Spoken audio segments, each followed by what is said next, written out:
Demand chapter आप लोग थोड़ा वाकिफ़ हो गए होंगे 11 क्लास में ही। 11 क्लास में होप सो आप लोग थोड़ा बहुत आइडिया बेसिक आता होगा आप लोग को डिमांड चैप्टर का। हम लोग क्लास 12 में इसी के थोड़ा एडवांस लेवल में पढ़ेंगे, इस वीडियो में हम लोग पूरा कवर कर लेंगे, ठीक है। तो हम लोग सबसे पहले स्टार्ट करते हैं डिमांड से। तो डिमांड क्या होता है सबसे पहले ये जानना ज़रूरी है, क्योंकि चैप्टर का नाम ही क्या है, डिमांड। तो जब तक हम लोग डिमांड जानेंगे नहीं सही से तो हम लोग डिमांड समझ नहीं पाएंगे आगे। तो डिमांड का मतलब होता क्या है, डिमांड का मतलब आप लोग डेफिनेशन को देख रहे हैं, डेफिनेशन मत देखो, नीचे एक इक्वेशन लिखे हम बस उसको देखो, वहाँ से समझ में आ जाएगा डिमांड क्या होता है। अब देखो डिमांड का मतलब क्या होता है, डिज़ायर या फिर वांट्स।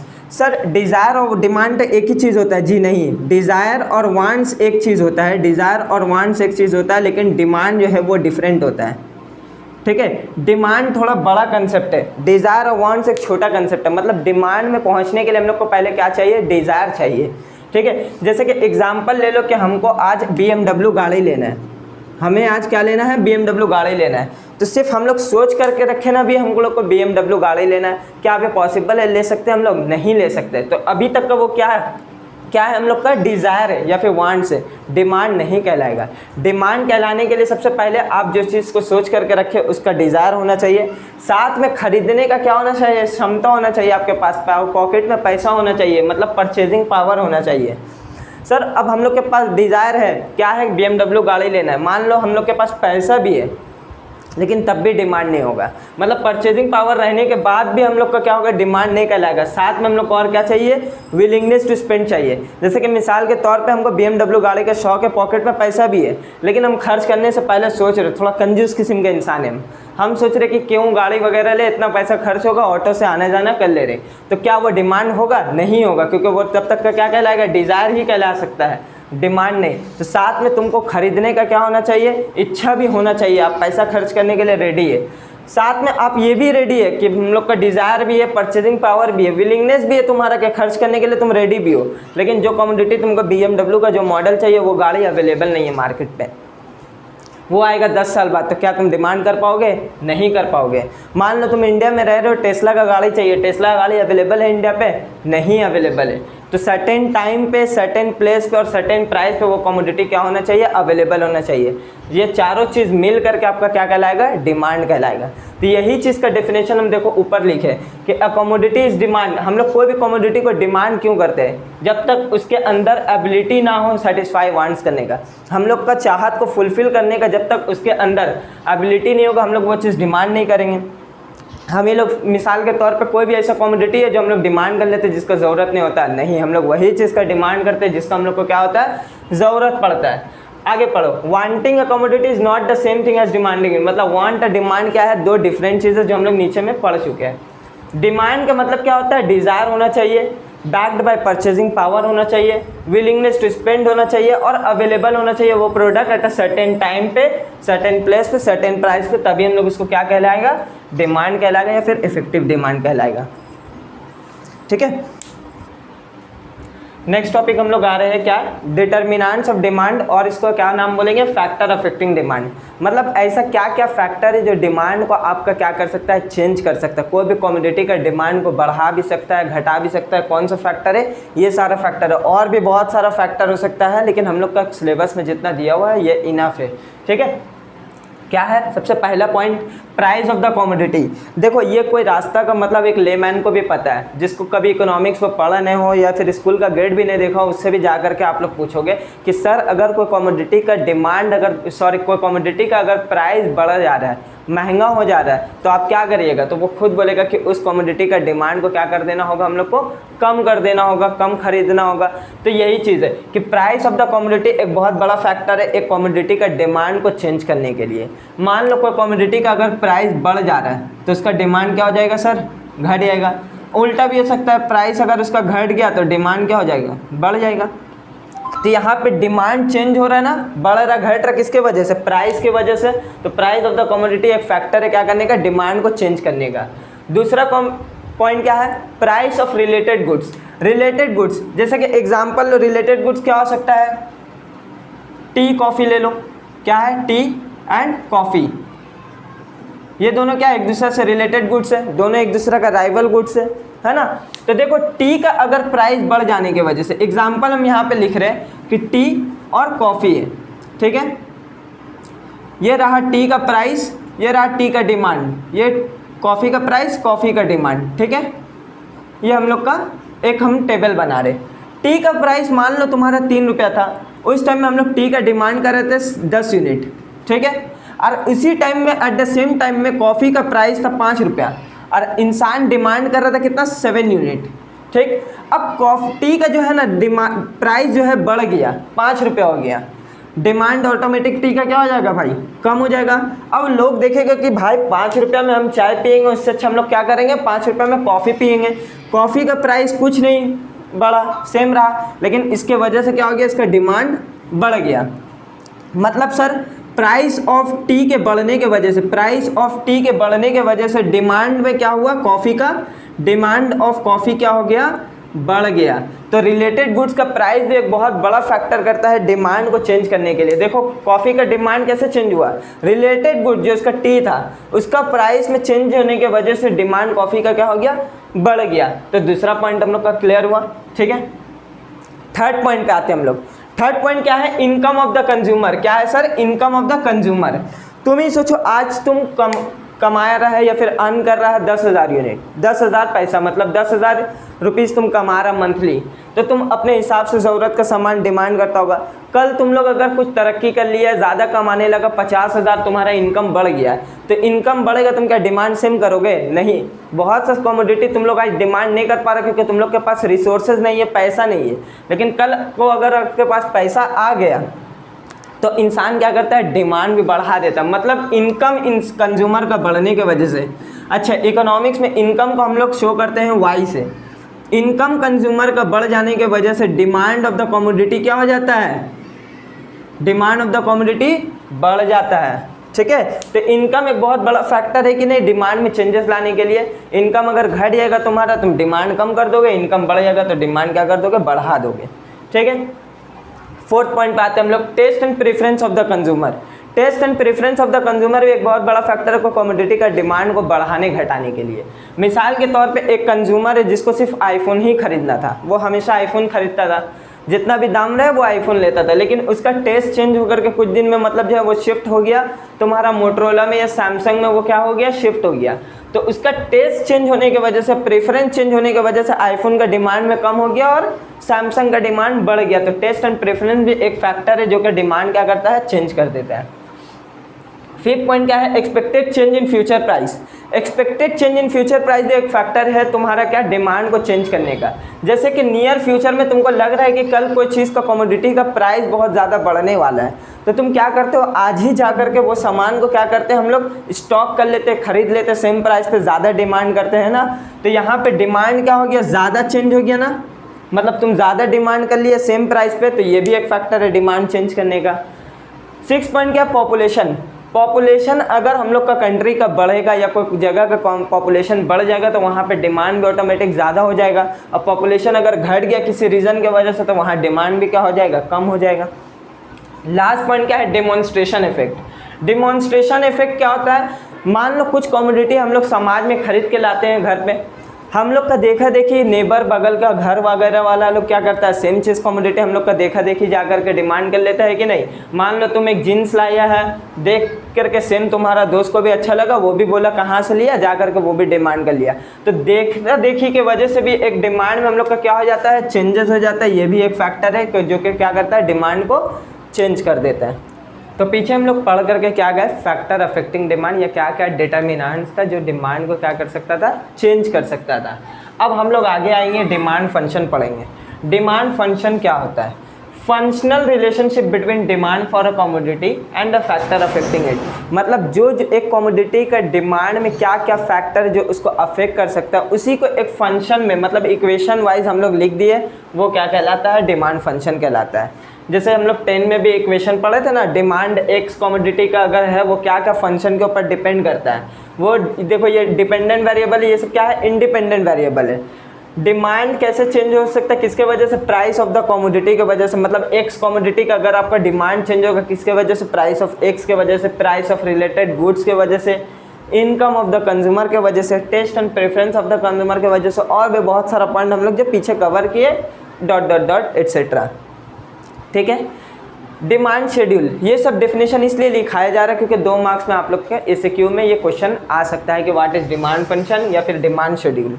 शेड्यूल का मतलब क्या होता है? शेड्यूल का मतलब होता है टेबल। इकोनॉमिक्स में शेड्यूल का मतलब क्या होता है? टेबल। तो डिमांड शेड्यूल का मतलब क्या होता है? The tabular form. टेबल के फॉर्म में अगर डिमांड को हम लोग कमोडिटी का, एक कमोडिटी का डिमांड को हम लोग टेबल फॉर्म में उसके प्राइस के साथ अगर पुट करें तो उसको क्या बोलेंगे हम लोग?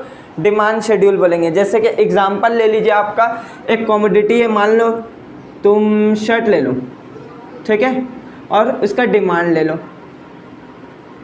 शर्ट का प्राइस ऑफ शर्ट ले लो और डिमांड शर्ट का ले लो।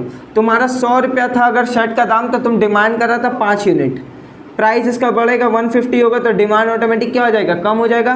और प्राइस अगर कम होगा 50 तो डिमांड क्या हो जाएगा? बढ़ जाएगा। यही को हम लोग क्या बोलते हैं? Demand schedule. देखो एक टेबल के फॉर्म में आ गया कि नहीं, ये टेबल बन गया, इसी को हम लोग क्या बोलते हैं? डिमांड शेड्यूल बोलते हैं। ठीक है, क्लियर? आगे बढ़ो हम लोग। Demand curve. डिमांड कर्व क्या होता है? कर्व मतलब क्या होता है? ग्राफ में हम लोग जब अगर इसको पुट कर देंगे, किस चीज़ को? डिमांड कर्व को, सॉरी डिमांड शेड्यूल को अगर हम लोग ग्राफ में पुट कर दे तो ये क्या कहलाता है? डिमांड कर्व कहलाता है। देखो एग्जांपल, जैसे ये एक्स एक्सिस है, ये हम लोग का वाई एक्सिस है, ये हमारा ऑरिजिन है। वाई एक्सिस पे अगर हम लोग प्राइस रखें और एक्स एक्सिस पे हम लोग डिमांड रखे या फिर क्वान्टिटी डिमांड, कुछ भी डिमांड हम लोग रखे एक्स एक्सिस पे। ठीक है, प्राइस आपका 100 यूनिट था, ये 100 है, ये 50 है, ये 100 है, ये 150 है। ठीक है, ये हमारा 3, 6, 9। ठीक, जब आपका प्राइस कितना था? 100 यूनिट, तब आप डिमांड कितना कर रहे थे? 5। तो मतलब दोनों जा कर के मिला कहाँ? मोर और लेस यहाँ पे आएगा 5। ठीक है, फिर आपका प्राइस कितना हो गया? 150 हो गया। 150 होने की वजह से आपका डिमांड क्या हो गया? 3 हो गया। ये कहाँ पर मिलेगा जा कर के? यहाँ पे इन दोनों इंटरसेक्ट करेगा। फिर आपका प्राइस अगर 50 यूनिट हो गया तो आपका डिमांड कितना हो जाएगा? 8 मोर और लेस यहाँ पे आएगा। तो अगर हम लोग तीनों कर्व को अगर मिला देंगे तो मोर और लेस यही क्या कहलाता है? डिमांड कर्व कहलाता है। क्लियर है? मतलब जो डिमांड शेड्यूल है उसी को ग्राफ में हम लोग प्रेजेंट कर दिया तो ये क्या कहलाएगा? डिमांड कर्व कहलाएगा। क्लियर है? चलो, तो नेक्स्ट टॉपिक हम लोग स्टार्ट कर रहे हैं। क्या है टॉपिक का पहला point? Income demand. Sir income demand क्या होता है? देखो ये बहुत इंपॉर्टेंट क्वेश्चन है, मतलब आता ही रहता है ये क्वेश्चन हमेशा, हर साल, हर 1-2 साल के अल्टरनेट में ये क्वेश्चन आता है। तो इनकम डिमांड क्या होता है? जैसे कि हम लोग डिमांड का कर्व के बारे में क्या पढ़ा कि एक कमोडिटी का प्राइस और डिमांड को पकड़े थे हम लोग, प्राइस और डिमांड को। यहाँ पे प्राइस नहीं पकड़ करके हम लोग क्या करेंगे? इनकम और डिमांड का रिलेशन पढ़ेंगे। किसका? इनकम ऑफ द कंज्यूमर और डिमांड ऑफ द कमोडिटी का।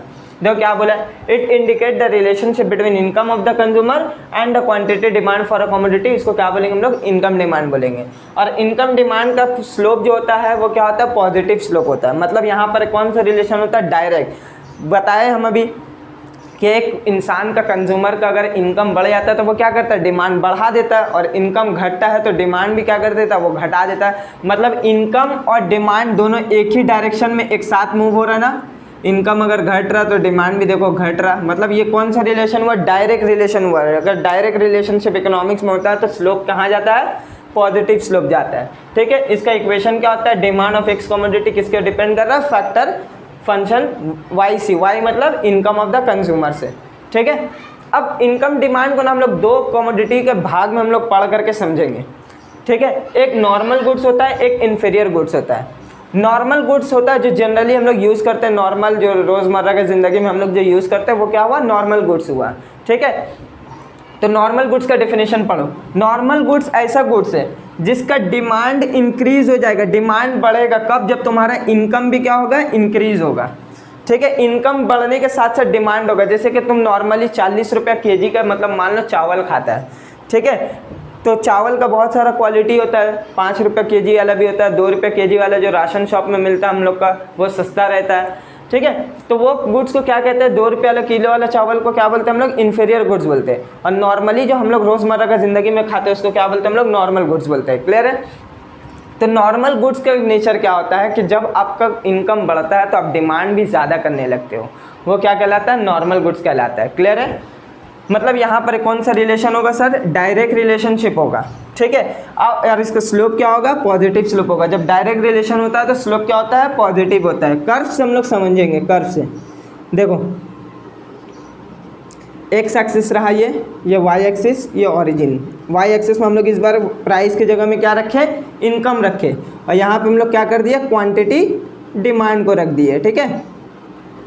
तुम्हारा अगर प्राइस इनकम तुम्हारा अगर 100 रुपया था, तुम फर्ज कर लो 10 यूनिट खरीद रहा था, इनकम तुम्हारा 150 हो गया, तो तुम क्वांटिटी भी क्या करोगे, ज़्यादा खरीदोगे।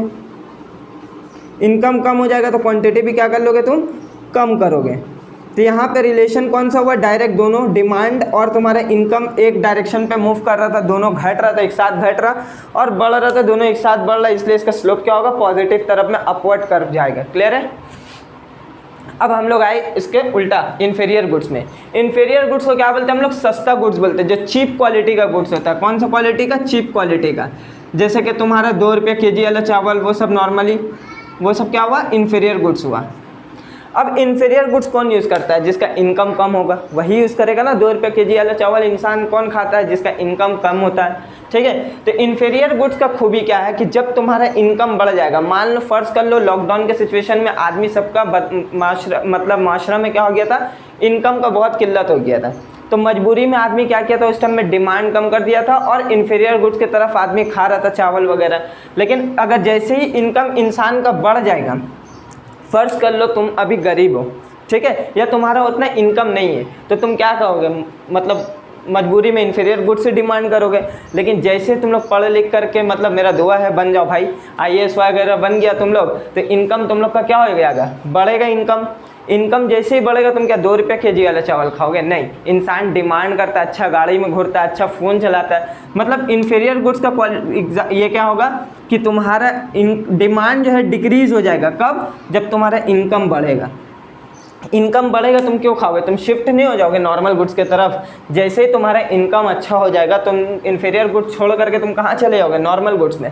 तो इससे इन्फीरियर गुड्स का डिमांड क्या हो जाएगा, डिक्रीज़ हो जाएगा। तो यही इन्फीरियर गुड्स का डेफिनेशन है। तो इसका स्लोप क्या होता है, नेगेटिव स्लोप होता है, क्योंकि डिमांड घट रहा है इनकम के बढ़ने के वजह से। क्लियर है। तो यहाँ पे दोनों देखो अपोजिट डायरेक्शन में जा रहा है, तो इसका कर्व हम लोग बनाएंगे। यहाँ हम लोग रखेंगे इनकम y एक्सिस पे, ओरिजिन ये x एक्सिस है, यहाँ पे हम लोग क्वांटिटी डिमांड को रखें, ठीक है। तुम्हारा इनकम अगर फ़र्ज कर लो 100 रुपया था, मान लो y एक्सिस में हम लोग क्या रखें, इनकम, और x एक्सिस में हम लोग क्या रखें, यूजुअली जैसे हम लोग रखते हैं क्वांटिटी डिमांड को, ठीक है। इनकम तुम्हारा 100 रुपया था, तो तुम डिमांड कर रहा था 5 यूनिट, लेकिन इनकम जैसे ही तुम्हारा बढ़ जाएगा, 150 हो जाएगा, तो तुम क्या करोगे, शिफ्ट हो जाओगे कहाँ पे, नॉर्मल गुड्स में, और इससे क्या होगा, डिमांड इन्फीरियर गुड्स का क्या हो जाएगा, कम हो जाएगा, ठीक है। तो इसका अगर हम लोग स्लोप मिलाएंगे तो देखो डाउनवर्ड स्लोप होगा, इसलिए इसका नेगेटिव कर्व क्या होता है, डाउनवर्ड कर्व होता है, और स्लोप इसका क्या होता है, नेगेटिव स्लोप होता है। क्लियर है। तो नेक्स्ट टॉपिक हम लोग कवर करने जा रहे हैं, अभी इनकम डिमांड पढ़ के आए, अब हम लोग क्रॉस डिमांड पढ़ने जा रहे हैं। क्रॉस डिमांड भी बहुत इंपॉर्टेंट है, इनमें से भी हम लोग का 2 मार्क्स का क्वेश्चन आते ही है। देखो क्या होता है क्रॉस डिमांड। क्रॉस डिमांड का मतलब क्या होता है कि एक कमोडिटी, यहाँ पे हम लोग वहाँ पीछे जो हम लोग इनकम डिमांड वगैरह पढ़े, वहाँ पे क्या पढ़े थे कि एक कमोडिटी का प्राइस, एक कंज्यूमर का इनकम बढ़ जाने की वजह से उसी कमोडिटी का डिमांड में क्या चेंजेस आया, यही पढ़ा था।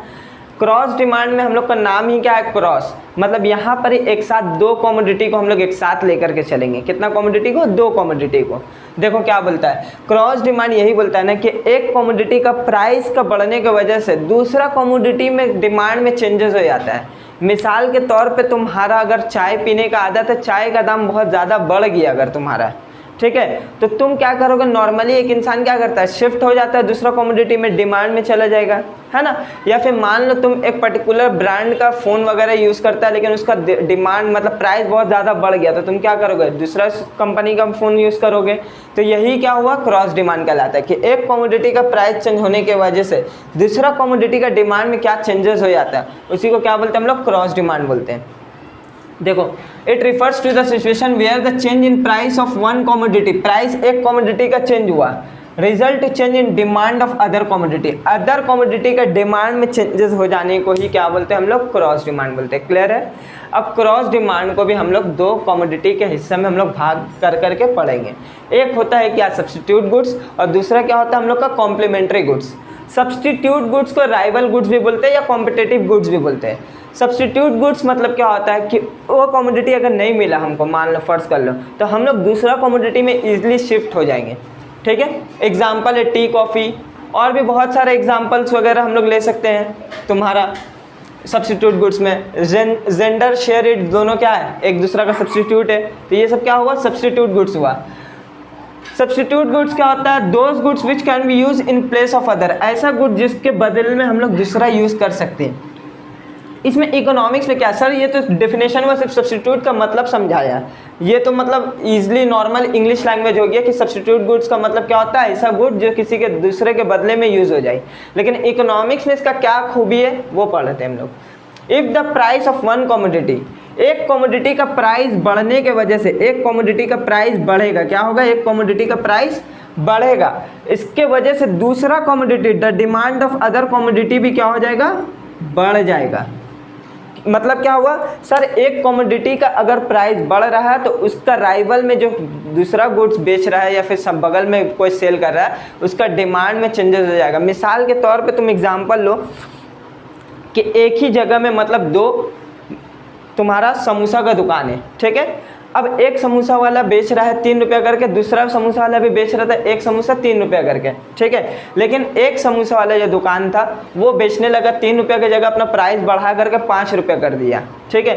तो इंसान क्या करेगा, जो इसका कस्टमर है वो देखेगा भाई बगल में ही दुकान वाला 3 रुपया में बेच रहा, हम तुम्हारे पास क्यों खाएंगे। तो मतलब एक कमोडिटी का प्राइस, एक सेलर का प्राइस बढ़ाने की वजह से उसका जो सेलर कस्टमर है वो कहाँ शिफ्ट हो जाएगा, दूसरा सेलर के पास चला जाएगा। मतलब मान लो दो कमोडिटी है, एक टी है, एक कॉफ़ी है। टी का प्राइस 3 रुपया था तो डिमांड आदमी कितना कर रहा था, 10 यूनिट कर रहा था। उसी टाइम में प्राइस कॉफ़ी का कितना था, 5 रुपया, तो आदमी कितना यूनिट डिमांड कर रहा था, 7 यूनिट। टी का प्राइस देखो 5 रुपया हो गया, तो लोग देखेगा भाई 5 रुपये में हम चाय पियेंगे, उससे अच्छा हम 5 रुपये में कॉफ़ी नहीं पियेंगे, तो वो क्या कर जाएगा, डिमांड टी का कम हो गया, शिफ्ट हो गया कहाँ पे, कॉफ़ी पे। तो वही बोला कि प्राइस ऑफ टी के बढ़ जाने की वजह से डिमांड ऑफ कॉफ़ी क्या हो जाता है, बढ़ जाता है। यही होता है सब्स्टिट्यूट गुड्स। तो यहाँ पे देखो दोनों एक साथ एक डायरेक्शन में भाग रहा ना, अपवर्ड, तो इसलिए इसका स्लोप क्या बनेगा, अपवर्ड स्लोप बनेगा। कर्व भी क्या होगा, डिमांड कर्व अपवर्ड होगा। क्लियर है। अब आते हैं हम लोग कॉम्प्लीमेंट्री गुड्स की तरफ। कॉम्प्लीमेंट्री गुड्स का मतलब क्या होता है कि दो कमोडिटी है, यहाँ पर दोनों एक साथ यूज होगा, एक के बिना दूसरा यूज हो ही नहीं सकता। सर कार एंड पेट्रोल हो गया, पेन पेपर ले लो तुम, ये सब क्या होता है तुम्हारा, कॉम्प्लीमेंट्री गुड्स होता है। Complementary goods are those goods जो रिक्वायर होता है जॉइंटली फॉर यूज, मतलब अकेला वो यूज नहीं हो सकता, उसके साथ में क्या होना चाहिए, ज्वाइंट करके ही यूज होगा वो कमोडिटी। ये तो डिफिनेशन हुआ इकोनॉमिक्स का नहीं, बल्कि एक इंग्लिश लैंग्वेज का डिफिनेशन हुआ कि कॉम्प्लीमेंट्री गुड्स का मतलब क्या होता है। इकोनॉमिक्स में क्या खूबी है ये पढ़ो। If price of one commodity increase, complementary goods में एक कमोडिटी का अगर प्राइस इंक्रीज होगा तो डिमांड अदर कमोडिटी का क्या हो जाएगा भाई, डिक्रीज हो जाएगा। मतलब एक कमोडिटी का प्राइस बढ़ जाने की वजह से दूसरा कमोडिटी का डिमांड क्या हो जाता है, घट जाता है। यही क्या बोलता है, कॉम्प्लीमेंट्री गुड्स बोलता है। मतलब यहाँ पे क्या होगा, इनडायरेक्ट रिलेशनशिप होगा और कर्व भी क्या बनेगा, इसका डाउनवर्ड कर्व बनेगा। देखो हम लोग समझते हैं कैसे। मान लो पेट्रोल का प्राइस कितना था, 100 रुपया पर लीटर, ठीक है। तो इंसान डिमांड कितना कर रहा था, 10 लीटर। उस टाइम में कार का प्राइस था 5 लाख रुपया, आदमी डिमांड कितना कर रहा था, 50 यूनिट। पेट्रोल महंगा हो गया, 150 हो गया, तो लोग क्या करेगा, गाड़ी नहीं खरीदेगा। क्यों नहीं खरीदेगा, जान रहे कि भाई हम पेट्रोल से गाड़ी लेना मसला नहीं है, गाड़ी को चलाने के लिए हम लोग को पेट्रोल चाहिए, पेट्रोल महंगा हो गया। तो लोग क्या करेगा कि कार का यूज़ करना बंद कर देगा, बल्कि वो लोग ऑटो रिक्शा या पैदल वगैरह, मतलब जब बाई वॉक निकल जाएगा। तो डिमांड कार का क्या हो जाता है, घट जाता है। ये नेचुरली होता है रियल लाइफ में कि पेट्रोल का प्राइस बढ़ जाने की वजह से कार का डिमांड क्या हो जाता है, कम हो जाता है, ठीक है। इसका शेप देखो कैसे होगा, डाउनवर्ड शेप होगा। क्यों? क्योंकि कार पेट्रोल का प्राइस हम लोग वाई एक्सिस में रखे 100 यूनिट, तो उस टाइम में डिमांड कितना हो रहा था तुम्हारा कार का 50 यूनिट। जैसे ही प्राइस पेट्रोल का बढ़ा, यहाँ पे बढ़ा, डिमांड पेट्रोल का कार का क्या हो गया, घट गया 10 यूनिट से, मतलब 40 हो गया। तो शेप अगर हम लोग दोनों एक्सिस को मिलाएंगे इंटरसेक्शन को, तो डिमांड कर्व का शेप क्या होगा, डाउनवर्ड होगा, स्लोप क्या होगा, नेगेटिव स्लोप होगा। तो नेक्स्ट टॉपिक की तरफ हम लोग बढ़ते हैं। नेक्स्ट टॉपिक हम लोग का क्या है, law of demand. Law of demand जो है ये इंट्रोड्यूस कौन किया था, प्रोफेसर मार्शल, अल्फ्रेड मार्शल ने इस कंसेप्ट को क्या किया था, इंट्रोड्यूस किया था। ठीक है, ये इन्होंने बोला था कि लॉ ऑफ डिमांड क्या होता है, ये इन्होंने बोला था कि लॉ ऑफ डिमांड कुछ नहीं है, एक इनडायरेक्ट रिलेशनशिप है। क्या है, indirect relationship between the price of the commodity and the demand of the commodity.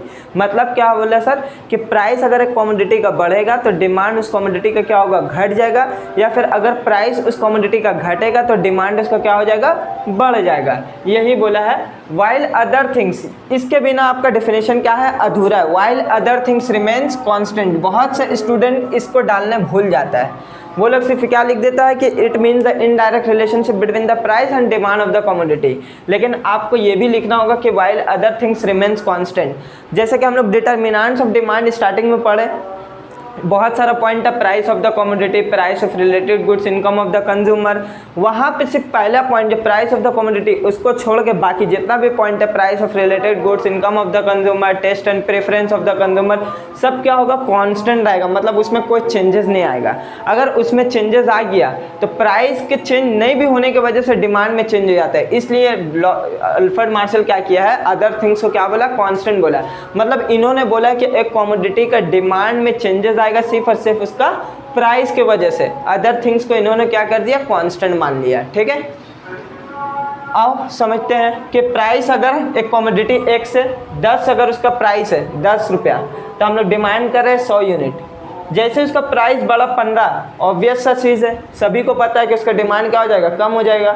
और प्राइस अगर कम होगा तो डिमांड उसका क्या हो जाएगा, ज़्यादा हो जाएगा। यही चीज़ को अगर हम लोग ग्राफ में पुट करेंगे तो शेप हम लोग का डिमांड कर्व का कैसा देखने को मिलेगा, डाउनवर्ड शेप देखने को मिलेगा। मतलब इसका स्लोप क्या होगा, नेगेटिव स्लोप होगा।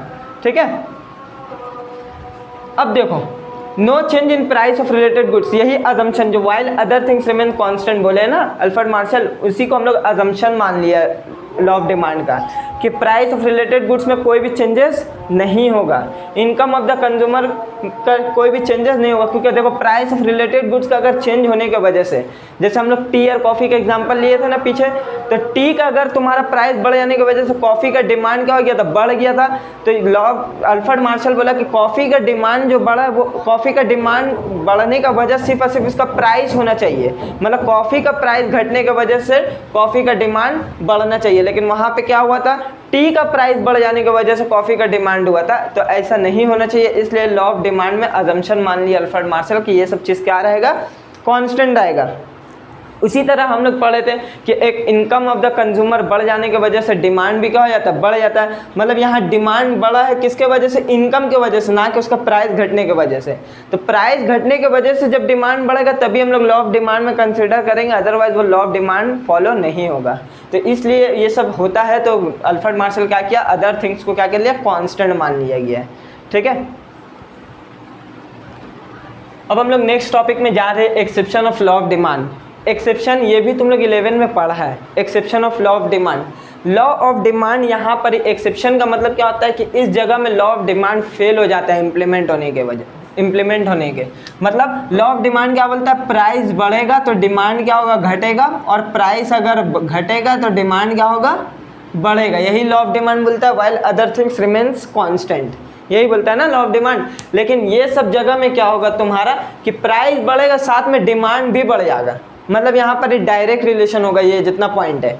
आओ हम लोग एक एक कर करके समझते हैं। सबसे पहला पॉइंट क्या है, गिफेन गुड्स।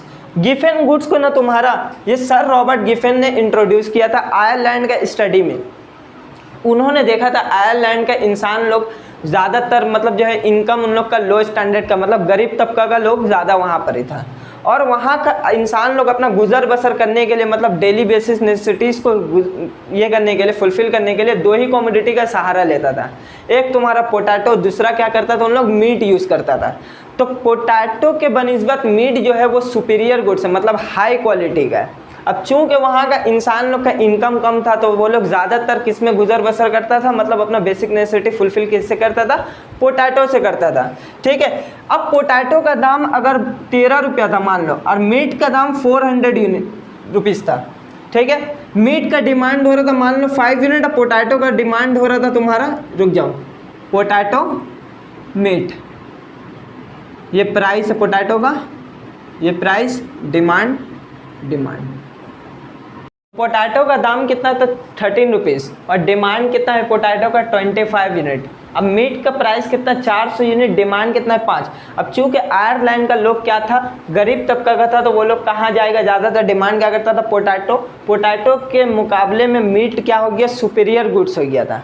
ठीक है, अब पोटैटो का दाम 15 भी हो जाएगा ना अगर, तो उन लोग के पास उतना पैसा है नहीं कि उन लोग स्विच कर करके चले जाए कहाँ, मीट के पास। तो उन लोग को मजबूरी में क्या करना पड़ेगा, पोटैटो ही खाना पड़ेगा, भले ही तुम्हारा उसका प्राइस बढ़ जाए या कुछ भी हो जाए। ठीक है, क्योंकि उन लोग के पास उतना इनकम सफिशिएंट है नहीं कि उन लोग स्विच कर करके कहाँ चले जाए, मीट के तरफ चले जाए। तो यहाँ पे क्या हुआ, प्राइस बढ़ा है फिर भी हम लोग डिमांड कर लिया ना, तो ये क्या हुआ, तुम्हारा लॉ ऑफ डिमांड का पहला एक्सेप्शन हो गया, गिवन गुड्स। क्लियर है? चलो आओ हम लोग दूसरा टॉपिक पे बढ़ते हैं। दूसरा टॉपिक क्या है हम लोग का, कॉन्स्पिशियस कंजम्पशन, या फिर इसको वेवलेन इफेक्ट भी बोलते हैं। कॉन्स्पिशियस कंजम्पशन या वेवलेन इफेक्ट क्या बोलता है, वेवलेन इंसान था एक, प्रोफेसर वेवलेन, वो बोले थे, इनका मतलब स्टडी के अकॉर्डिंग ये देखे थे कि मोस्टली ज़्यादातर इंसान जो हम लोग का मुआशरा में है, उनका ये सोच बना हुआ है, क्या परसेप्शन बना हुआ है उन लोग का, कि महंगा चीज़ का क्वालिटी अच्छा होता है। जैसे हम लोग होता है ना, ब्रांड का सामान पहनते हैं, उसका प्राइस जितना भी हाई हो जाता है हम लोग फिर भी वही लेते हैं, क्यों, हम लोग का परसेप्शन बना हुआ है कि उसका क्वालिटी क्या होगा, अच्छा होगा। मिसाल के तौर पे आईफोन ले लो, रियलमी ले लो, रियलमी का प्राइस क्या है, कम है, आईफोन का प्राइस बहुत ज़्यादा, लेकिन फिर भी डिमांड करने वाला क्या करता है, आईफोन को ही डिमांड करता है, क्योंकि वो क्वालिटी के ऊपर बेस करता है। बहुत कोई का परसेप्शन है कि आईफोन अच्छा होता है, क्वालिटी अच्छा होता है। तो यहाँ पे क्या हुआ, प्राइस बढ़ा हुआ भी है तुम्हारा आईफोन का, फिर भी इंसान डिमांड करता है कि नहीं करता है, करता है। तो ये सब तुम्हारा क्या हुआ, एक्सेप्शन हुआ। यहाँ पे लॉ ऑफ डिमांड फॉलो हो रहा नहीं, लॉ ऑफ डिमांड क्या बोला था, प्राइस बढ़ेगा तो डिमांड घटना चाहिए, लेकिन नहीं होता ऐसा, प्राइस बढ़ता है फिर भी लोग जा करके क्या करते हैं, हम लोग डिमांड करते हैं। तो ये क्या हुआ, वेवलेन इफेक्ट हुआ या फिर कॉन्स्पिशियस कंजम्पशन हुआ। थर्ड पॉइंट हम लोग आएंगे, ignorance of seller. Ignorance of seller का मतलब क्या होता है कि बहुत दफ़ा ऐसा होता है ना कि बायर जो हम लोग खरीदने जाते हैं, हम लोग को मार्केट के बारे में परफेक्ट नॉलेज नहीं रहता है। जैसे कि मिसाल के तौर पे हम लोग का घर पे बाज़ार वगैरह कौन लाता है, पापा लाते हैं, मम्मी लाती है ना, हम लोग को उतना पता भी नहीं रहता, मोस्टली लड़का लोग को ज़्यादा पता नहीं रहता कि आलू का भाव कितना है, प्याज का भाव कितना है। एक दिन सुबह उठा, मम्मी भैया दी जाओ बाबू मार्केट जाओ और बाज़ार से आटा चावल लेकर के आओ। अब तुम गए लाने के लिए, मान लो पोटैटो लाने गया तुम लोग मार्केट पे, बेचने वाला जो सेलर था वो समझ गया कि बच्चा नया नया लड़का है, वो क्या किया, तुम पूछा भाई दाम कितना, वो 13 रुपये का आलू तुमको बोला 15 रुपया। अब तुमको इतना पता नहीं था, तुम बोला ठीक है हमको दे दीजिए, 2 केजी डिमांड करके तुम चले आया। यहाँ क्या हुआ, बढ़ा हुआ प्राइस पे भी तुम डिमांड करके चले आया ना, किसके वजह से, क्योंकि तुमको मार्केट के बारे में परफेक्ट नॉलेज नहीं था। फिर भी हम लोग क्या किया, बढ़ा हुआ प्राइस पे डिमांड करके आया, तो इस पॉइंट को क्या बोलेंगे हम लोग, इग्नोरेंस ऑफ सेलर। क्लियर है? अब हम लोग आगे बढ़ते हैं। Share price. शेयर प्राइस, देखो शेयर मार्केट के बारे में सभी को वाकिफ़ होगा, कॉमर्स वाले स्टूडेंट लोग को तो ज़्यादा ही पता होगा शेयर प्राइस। शेयर मार्केट में क्या होता है कि बड़ा बड़ा कंपनी का शेयर्स वगैरह हम लोग स्टॉक खरीदते बेचते हैं, हम लोग खरीदते हैं स्टॉक मार्केट में। तो बड़ा बड़ा कंपनी जैसे रिलायंस कंपनी हो गया, तुम्हारा टाटा कंपनी हो गया, ये सब का शेयर मार्केट में बिक्री होता है यहाँ पे। ठीक है, अब कोई कंपनी जब अच्छा करता है ना, अच्छा मतलब वो काम अगर अच्छा करता है तो उसका प्रॉफिट क्या होगा भाई, प्रॉफिट बढ़ेगा, प्रॉफिट कमाएगा। कोई कंपनी अच्छा करेगा, रिलायंस कंपनी अच्छा कर रहा है तो आज प्रॉफिट कमा रहा है, बड़ा बनते जा रहा है वो। तो रिलायंस कंपनी का जब प्रॉफिट कमाने लगता है ना, तो ये बात मार्केट में पता चल जाता है सभी को।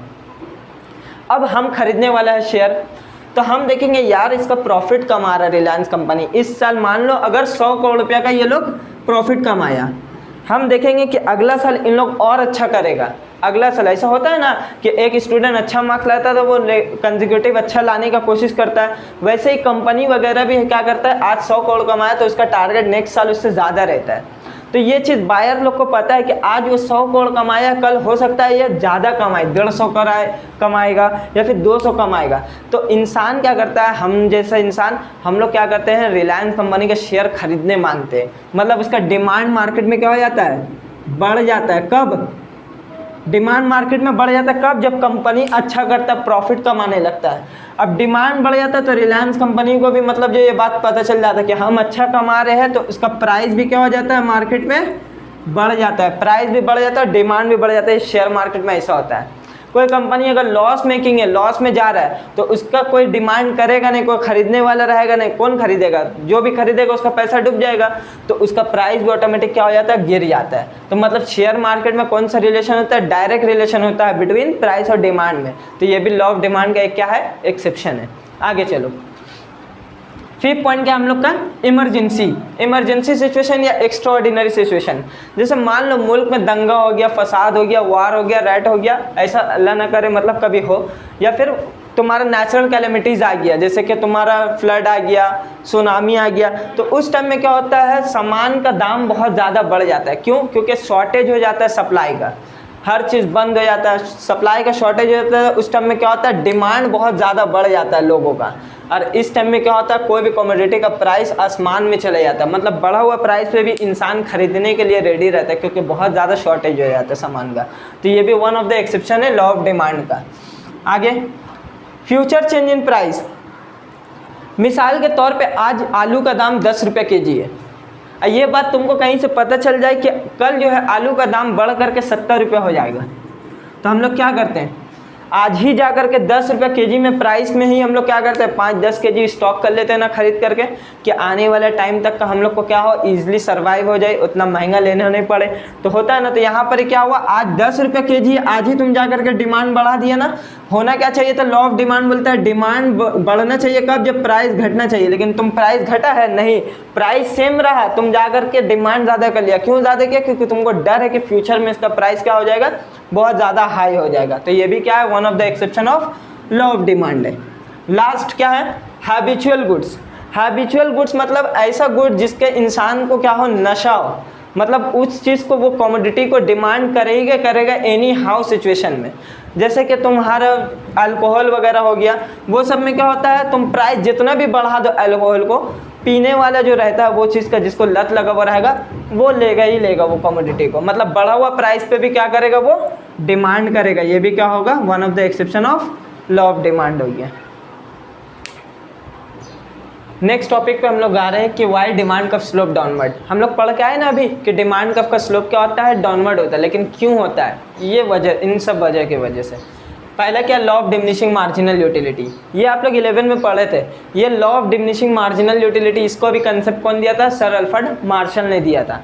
उन्होंने देखा था, उन्होंने समझाया था इस लॉ में कि हम लोग जैसे एक कमोडिटी एक इंसान परचेज करता है या लेता है, इनटेक करता है, जैसे जैसे सक्सेसिव यूनिट वो लेते रहेगा, उसका मार्जिनल यूटिलिटी क्या होता रहता है, घटते जाता है।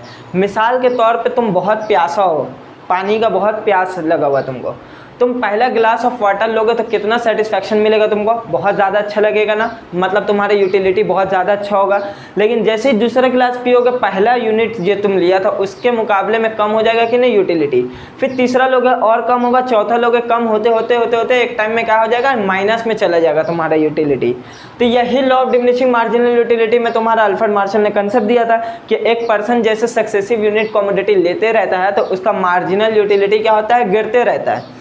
ठीक। अब एक इंसान जब कोई कमोडिटी खरीदता है, गौर से सुनना यहाँ से, एक इंसान जब कोई कमोडिटी खरीदता है तो वो पैसा देता है। अब पैसा वो तभी देने के लिए रेडी है जब उस पैसे पे उसको मार्जिनल सेटिस्फैक्शन, मैक्सिमम सेटिस्फैक्शन मिल जाए। मार्जिनल बोल दिए, सॉरी, मैक्सिमम सेटिस्फैक्शन मिले, मतलब उस टाइम उसका मार्जिनल यूटिलिटी एकदम पीक पे रहा है, तभी वो क्या करेगा, पैसा देगा। जैसे वो लेते रहेगा सक्सेसिव यूनिट तो उसका मार्जिनल यूटिलिटी क्या होगा, घटते जाएगा, तो वो उसको उतना सेटिस्फाई नहीं कर पाएगा। और सेटिस्फाई जब नहीं करेगा तो इंसान खरीदने जाएगा, नहीं खरीदेगा। तुम ही सोचो, तुम्हारा कोई फ़ोन तुमको या कोई कमोडिटी तुमको उतना मैक्सिमम सेटिस्फाई नहीं कर रहा, तो तुम उसका प्राइस देने के लिए रेडी रहोगे, नहीं ले लोगे तुम। तो वैसे ही क्या होता है कि सक्सेसिव यूनिट जैसे जैसे हम लोग डिमांड करते जाते हैं, सामान खरीदते जाते हैं, जैसे जैसे वैसे ही वैसे उसका क्या होता है, मार्जिनल यूटिलिटी कम होते जाता है, तो हम लोग उसका प्राइस भी क्या करते हैं, कम देने के लिए रेडी होते हैं, ज़्यादा नहीं। तो यहाँ पे law of diminishing marginal utility क्या हुआ, प्राइस कम हुआ, डिमांड बढ़ाते जा रहे हैं, हम लोग सामान खरीदते जा रहे हैं, उसका प्राइस क्या हो जाता है, कम हो जाता है, क्योंकि सेटिस्फैक्शन हम लोग को कम होता है। तो law of diminishing marginal utility की वजह से स्लोप क्या होता है, इसका डाउनवर्ड होता है। दूसरा पॉइंट क्या है, इनकम इफेक्ट। इनकम इफेक्ट क्या होता है, गौर से सुनना। जब एक कमोडिटी का प्राइस अगर घट गया, कमोडिटी का प्राइस अगर जो तुम खरीद रहा था वो क्या हो गया, कम हो गया, तो तुम्हारा रियल इनकम बढ़ जाएगा कि नहीं। मिसाल के तौर पे तुम महीना कमा रहा था इनकम 10,000 रुपया, इसी से तुम अपना घर का सामान खर्च वगैरह करता होगा सब कुछ। अब तुम जो सामान खर्च कर रहा था खाने पीने में, वो 7,000 रुपया लग रहा था तुम्हारा खर्चा, 3,000 तुम सेव कर रहा था। मान लो तुम्हारा सामान का कमोडिटी का जो तुम डिमांड करता था उसका प्राइस कितना पड़ रहा था, 7,000 पड़ रहा था, लेकिन गवर्नमेंट बहुत सारे इनिशिएटिव लाया जिसके वजह से उसका प्राइस जो है कम हो गया, मतलब महंगाई कम हो गया, तो तुम्हारा खर्चा लगा एक महीना 6,000 रुपया। तो तुम्हारा पैसा बचा कि नहीं, पहले तुम 3,000 सेव करता था, अब कितना सेव करोगे, 4,000 सेव करोगे। तो यही का मतलब क्या है कि when the price of a commodity fall, जब कोई कमोडिटी का प्राइस गिर जाता है तो real income of the consumer, real income मतलब पहले तुम 3,000 कमा रहा था, अब कितना कमाने लगा, मतलब बचाने लगा, 4,000 बचाने लगा, तो रियल इनकम तुम्हारा क्या हो गया, बढ़ गया। अब ये 1,000 जो तुम्हारा बढ़ा है, इससे तुम क्या करोगे, या तो वही कमोडिटी को पहले 10 kg खरीदता था, तुम 15 kg खरीदोगे उसी दाम में, या फिर तुम उस 1,000 को कोई और कमोडिटी में सेव करके रखोगे, कुछ और कमोडिटी खरीदोगे, है ना। तो यहाँ पर ही क्या होगा, तुम्हारा ओवरऑल डिमांड कोई भी कमोडिटी का क्या होगा, बढ़ेगा। कब, जब प्राइस घट जाता है सामान का दाम घटा, रियल इनकम तुम्हारा बढ़ा, उस रियल इनकम से तुम या वही सामान को ज़्यादा खरीदोगे, या फिर उस कमोडिटी को दूसरा कमोडिटी खरीदने में, उस पैसा को तुम दूसरा कमोडिटी खरीदने में इस्तेमाल करोगे। तो ये क्या हुआ, इनकम इफेक्ट हुआ। प्राइस घटा, डिमांड क्या हो गया, बढ़ गया, इनडायरेक्ट रिलेशन हुआ, तो कर्व क्या होगा, डाउनवर्ड स्लोप होगा। क्लियर है। बढ़ते हम लोग आगे सब्स्टिट्यूशन इफेक्ट पे। नेक्स्ट पॉइंट क्या है हम लोग का, सब्स्टिट्यूशन इफेक्ट। सब्स्टिट्यूशन इफेक्ट में हम लोग क्या करेंगे, देखो हम लोग एग्जांपल से समझते हैं। एक शॉप ए है और एक शॉप बी है, दोनों ही का बिजनेस क्या है, शर्ट बेचने का, क्या है, शर्ट बेचने का, और दोनों एक दूसरे का क्या है, सब्स्टिट्यूट है, मतलब कॉम्पिटिटिव है। दोनों ही शर्ट बेच रहा था 500 रुपये में पहले, ठीक है। अब शॉप बी क्या किया ना, अपना प्राइस को क्या किया है, बढ़ा दिया, 600 कर दिया, अपना प्राइस को क्या किया, बढ़ा दिया। और शॉप ए कंटिन्यू किया कितना, 500 ही रुपया में शर्ट में। तो सस्ता कौन हो गया, शॉप ए हो गया ना, शॉप ए सस्ता हुआ। लेकिन शॉप बी में देखो तुम्हारा प्राइस ये क्या किया, शॉप बी बढ़ाया। अब प्राइस बढ़ने की वजह से बहुत सारा कस्टमर जो शॉप बी से शर्ट लेता था वो कहाँ शिफ्ट हो जाएगा, शॉप ए में। तो इसके वजह से क्या हो गया, शॉप बी का डिमांड क्या हो गया, घट गया। क्यों, क्योंकि वो प्राइस अपना 500 से कितना कर दिया, 600। तो इसके वजह से भी लॉ ऑफ डिमांड क्या होता है, डाउनवर्ड स्लोप होता है। क्लियर है। लास्ट पॉइंट हम लोग प्राइस इफेक्ट में हम लोग आते हैं। प्राइस इफेक्ट की वजह से डिमांड का स्लोप डाउनवर्ड कैसे होता है हम लोग समझते हैं। देखो दो कमोडिटी है, मान लो दोनों एक दूसरा का सब्स्टिट्यूट है। मान लो तुम्हारा एक शॉप ए है, एक शॉप बी है, दोनों ही एक ही चीज़ बेच रहा था तुम्हारा सेम प्राइस पे, 500। ये अपना प्राइस 500 ही रखा, लेकिन ये अपना प्राइस क्या कर दिया, कम कर दिया, 400। ठीक है। तो क्या होगा, शॉप बी का बहुत सारा कस्टमर अट्रैक्ट होगा कि नहीं शॉप ए के तरफ। मतलब ये एक तरह का सब्स्टिट्यूशन इफेक्ट की तरह ही है। बहुत सारा कस्टमर अट्रैक्ट होगा शॉप ए में, और शॉप ए में जो पहले से जो एग्जिस्टिंग कस्टमर था वो भी क्या करेगा, पहले 500 में जितना सामान खरीदता था अब 400 में मिल रहा है उसको, तो वो ज़्यादा डिमांड करेगा और न्यू कस्टमर भी आएगा वो भी डिमांड कर देगा। तो इसकी हो रहा है, प्राइस घट रहा है, डिमांड क्या हो जा रहा है, बढ़ जा रहा है। तो इसके वजह से क्या होता है, डिमांड का स्लोप डाउनवर्ड होता है। मतलब सब्स्टिट्यूशन इफेक्ट के तरह ही है ये भी। तो बढ़ते हैं नेक्स्ट टॉपिक की तरफ। हम लोग टॉपिक का नाम क्या है, दो टॉपिक हम लोग एक साथ कवर करेंगे। एक टॉपिक का नाम क्या है, चेंज इन क्वांटिटी डिमांड, और दूसरा पॉइंट का नाम क्या है, change in demand. Change in quantity demand का दूसरा नाम क्या है, movement along the same demand curve. और चेंज इन डिमांड को हम लोग क्या बोलते हैं, shift in demand curve. Sir क्यों बोलते हैं movement along the same demand curve या फिर शिफ्ट इन डिमांड कर्व, वो हम लोग आगे अभी समझ जाएंगे वीडियो में। ठीक है। चेंज इन क्वांटिटी डिमांड की तरफ पहले आते हैं हम लोग। चेंज इन क्वांटिटी डिमांड होता क्या, चेंज इन क्वांटिटी डिमांड यही बोलता है कि अदर थिंग्स को हम लोग क्या करेंगे, कांस्टेंट कर लेंगे। सिर्फ प्राइस के चेंज होने की वजह से, देखो डेल्टा का मतलब इकोनॉमिक्स में क्या होता है, चेंज होता है। डेल्टा का साइन का मतलब छोटा रेक्टेंगल का मतलब क्या होता है, चेंज। मतलब प्राइस का चेंज होने की वजह से डिमांड में चेंजेस होगा। अब ये प्राइस बढ़ भी सकता है, घट भी सकता है, डिमांड बढ़ भी सकता है, घट भी सकता है। हम अभी बढ़ने घटने का बात नहीं किया, हम अभी क्या बोला है कि प्राइस के चेंज होने की वजह से डिमांड में चेंज होगा, तो इसको क्या बोलेंगे हम लोग, चेंज इन क्वांटिटी डिमांड। मतलब अगर डेफिनेशन इसका बोलने मांगे तो हम लोग इस तरह से डेफिनेशन होगा, change in quantity demand refers to the situation where the demand of the commodity changes due to its price only while other things remains constant is called change in quantity demand. ठीक है, अब change in quantity demand का दो type है, एक extension of demand, दूसरा क्या contraction of demand. Extension of demand क्या बोलता है, एक्सटेंशन का मतलब क्या होता है, बढ़ाना, मतलब डिमांड यहाँ क्या हो जाएगा, बढ़ जाएगा। किसके वजह से, जाहिर बात है हम लोग को मतलब एक लेमैन को भी पता है कि डिमांड बढ़ता है किस वजह से, उसका प्राइस क्या हो जाता है, घट जाता है। ये एक्सटेंशन ऑफ डिमांड है। मतलब extension of demand refers to the situation where the demand of the commodity increases due to decrease in its price is called extension of demand। अब कॉन्ट्रैक्शन ऑफ डिमांड जस्ट इसका opposite, demand क्या हो जाएगा, इसका कम हो जाएगा, किसके वजह से, प्राइस बढ़ने की वजह से। ये क्या हुआ, कॉन्ट्रैक्शन ऑफ डिमांड। एक चेंज इन क्वांटिटी डिमांड में हम क्या बोला कि प्राइस के चेंज होने की वजह से डिमांड में चेंजेस होगा। अगर प्राइस के घटने की वजह से डिमांड बढ़ गया तो वो क्या कहलाएगा, एक्सटेंशन ऑफ डिमांड। और अगर प्राइस बढ़ने की वजह से डिमांड घट जाएगा तो उसको क्या बोलेंगे हम लोग, कॉन्ट्रैक्शन ऑफ डिमांड। क्लियर है। अब इसको हम लोग movement along the same demand curve क्यों बोलते हैं, वो हम लोग देखो कर्व में समझते हैं। हम लोग वाई एक्सिस में प्राइस को रखें, एक्स एक्सिस में हम लोग क्वांटिटी डिमांड को रखें। किसको रखें, क्वांटिटी डिमांड को। ठीक है, प्राइस बढ़ेगा, अगर मान लीजिए नॉर्मल प्राइस था, इतना डिमांड करता था तुम, 100 यूनिट प्राइस था तो 10 यूनिट तुम डिमांड करता था। कितना, 100 यूनिट अगर प्राइस था तो 10 यूनिट तुम डिमांड कर रहा था। प्राइस बढ़ेगा तो डिमांड क्या होगा सर, अभी हम लोग बोल करके आया, क्या होगा, घटेगा। मतलब प्राइस अगर 150 हो गया तो डिमांड कितना हो गया, 5 यूनिट। और अगर प्राइस अगर घट जाएगा 50 यूनिट हो गया तो डिमांड हम लोग का क्या हो जाएगा, बढ़ करके 15 यूनिट हो जाएगा। तो मतलब अगर तीनों का हम लोग अगर इंटरसेक्शन पॉइंट को अगर हम लोग मिलाए तो एक तरह से ये डिमांड कर्व के तरह ही होगा, डाउनवर्ड स्लोप। अब देखो इस पॉइंट नॉर्मल ए पॉइंट रख लो, इसका नाम हम लोग बी कर देते हैं, इसका पॉइंट हम लोग सी कर देते हैं। ये P0 ले लिया हम लोग, इसको हम लोग P1 ले लिया, ये वाला को P2 ले लिए। P0 का पॉइंट को हम लोग Q0 ले लिए, ये P2 का पॉइंट को हम लोग Q2 ले लिए, ये Q1 ले लिए। ठीक है, मतलब इंटरसेक्शन वाला पॉइंट को P1 यहाँ पे है तो इसका Q1 यहाँ पे आएगा, इस पॉइंट पे। इसका P0 यहाँ पे है तो Q0 यहाँ पे आएगा, P2 यहाँ पे है तो Q2 यहाँ पे आएगा।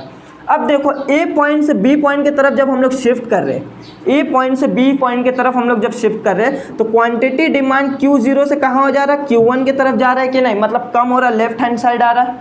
किस वजह से प्राइस क्वांटिटी कम हो रहा है, प्राइस के बढ़ने की वजह से। देखो P0 से P1 हो गया, मतलब ए से लेकर के बी के तरफ जो शिफ्ट हो रहा है वहाँ पर क्या हो रहा है, डिमांड कम हो जा रहा है कि नहीं, डिमांड कम हो जा रहा है। कहाँ से, Q0 से कहाँ शिफ्ट हो जा रहा है, Q1 की तरफ। ये सिचुएशन को हम लोग क्या बोलते हैं, कॉन्ट्रैक्शन ऑफ डिमांड। क्या बोलते हैं, contraction of demand.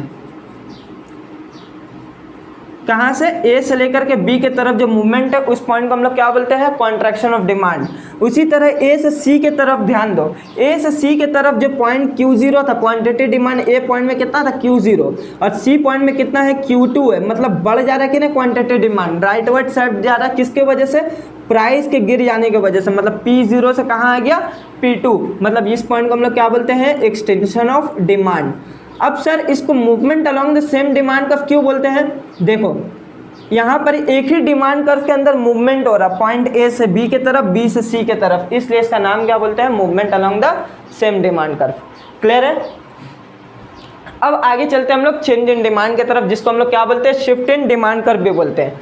Change in demand curve में क्या बोलता है ना, जैसे यहाँ पे चेंज इन क्वांटिटी डिमांड में क्या बोला था कि प्राइस के चेंज होने की वजह से डिमांड में चेंजेस होगा। लेकिन शिफ्ट इन डिमांड कर्व में बोलता है ना कि प्राइस यहाँ क्या होगा, प्राइस कांस्टेंट होगा, प्राइस कांस्टेंट होगा, डिमांड चेंजेस होगा। किसकी वजह से, अदर फैक्टर के वजह से। अब अदर फैक्टर कुछ भी हो सकता है, रिलेटेड गुड्स के वजह से, इनकम ऑफ द कंज्यूमर वजह से, taste and preference of the consumer के वजह से। मतलब प्राइस को छोड़ करके जितना भी वजह है डिमांड का चेंज होने की वजह से, उसके वजह से अगर डिमांड में चेंजेस हुआ तो उसको हम लोग क्या बोलेंगे, चेंज इन डिमांड बोलेंगे। क्लियर है।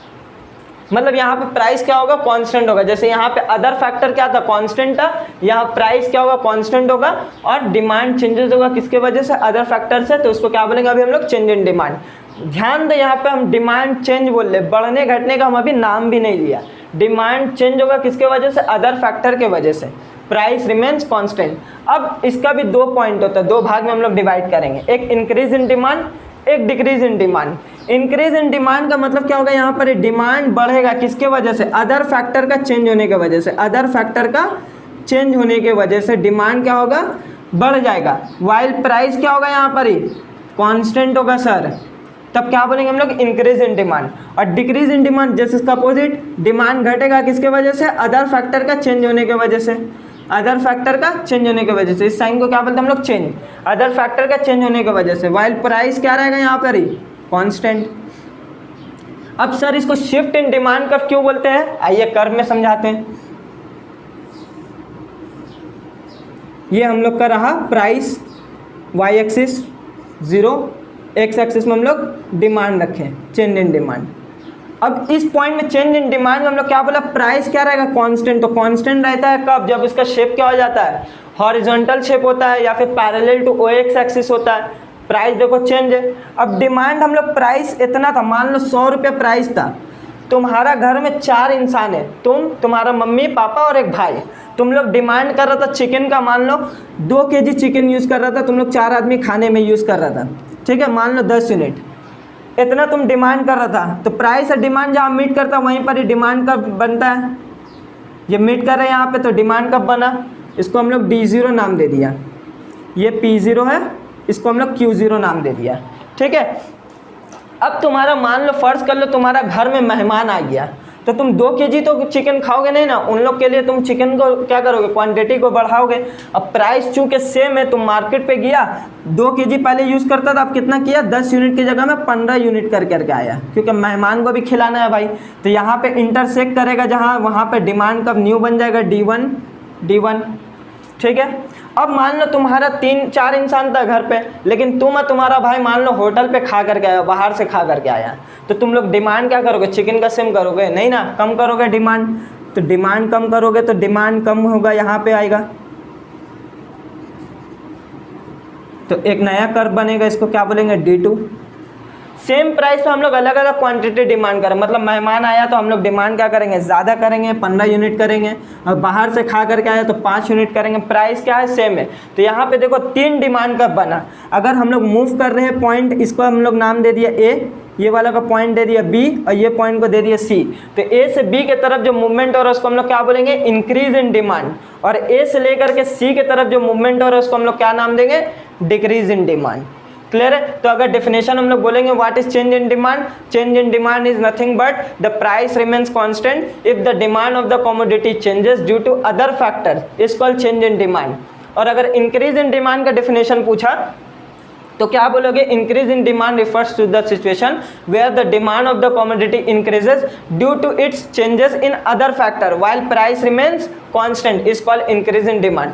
और डिक्रीज इन डिमांड में demand of the commodity decreases due to other factor while price remain constant. तो यहाँ पे हम लोग कर्व भी बना के देखे, देखो यहाँ पे 3 कर्व बने ना, शिफ्ट हो जा रहा है कि नहीं कर्व, इसी के लिए इसका नाम क्या है, शिफ्ट। तो लास्ट टॉपिक इस चैप्टर का हम लोग पढ़ने वाले हैं क्या, consumer surplus. Sir consumer surplus होता क्या है, ये इसका भी कंसेप्ट कौन दिया था, अल्फ्रेड मार्शल दिया था। कंज्यूमर सरप्लस का मतलब क्या होता है, सोच के रखो। जैसे एक एग्जांपल लेते हैं कि हम लोग मार्केट वगैरह में जाते हैं ना, कपड़ा वगैरह या कुछ भी सामान खरीदने के लिए, तो हम लोग पहले से क्या करते हैं, अपना बजट लेकर के चलते हैं। हम लोग सोच करके चलते हैं कि ये कॉमोडिटी या ये जीन्स जो है हम लोग को मार्केट में 1000 रुपये में मिल जाएगा। तो तुम अपना पापा से कितना लेकर के निकला घर से कि 1000 रुपये दिया, हमको क्या लेना है, जीन्स लेना है। तुम मार्केट पे गया, वहाँ पर ही दाम कराया जीन्स जो तुमको लेना था, तुम बोला भैया ये जीन्स हमको दिखाइए कितना दाम होगा इसका। वो इंसान तुमको क्या बोला, 800 रुपया। तुम सोच कर क्या था, कितना 1000 देने के लिए तुम रेडी था, लेकिन तुमको दाम ही कितना बोला, 800। तुम बार्गेनिंग कर करके मतलब 700 रुपये में रेडी कर लिया पैंट को और ले करके चले आया। यही तुम जो रेडी कितना था देने के लिए, 1000 रुपया देने के लिए रेडी था ना, लेकिन तुम दिया कितना, 700 रुपया। 300 जो तुम्हारा बच गया, यही को क्या बोलते हैं हम लोग, कंज्यूमर सरप्लस बोलते हैं। देखो definition, it is nothing but the difference between the maximum price that the consumer willing to pay. मतलब एक कंज्यूमर इच्छा था, उसका मैक्सिमम प्राइस, उसका खुद का ख्वाहिश कितना था देने का, maximum price 1000, but and the actual price that the consumer has to pay, लेकिन कंज्यूमर कितना पे किया एक्चुअली में, 700। इसी का डिफरेंस मतलब माइनस करना कि जो आएगा वो क्या कहलाएगा हम लोग को, कंज्यूमर सरप्लस कहलाएगा। तो कंज्यूमर सरप्लस का फॉर्मूला भी है total utility minus total expenditure. Total utility मतलब तुम जितना देने के लिए रेडी था 1000 रुपया और तुम दिया कितना, 700 रुपया, इसी का डिफरेंस को क्या बोलते हैं हम लोग, कंज्यूमर सरप्लस बोलते हैं। इस चैप्टर का जितना भी नोट्स वगैरह जितना हम अभी बोर्ड में लिखा है वो आप लोग को डिस्क्रिप्शन बॉक्स में दे देंगे, तो वहाँ से आप लोग डाउनलोड कर करके पढ़ सकते हैं। ठीक है, thank you for the video. जुड़े रहिए, और भी वीडियो हम लोग का आते रहेगा टाइम टू टाइम।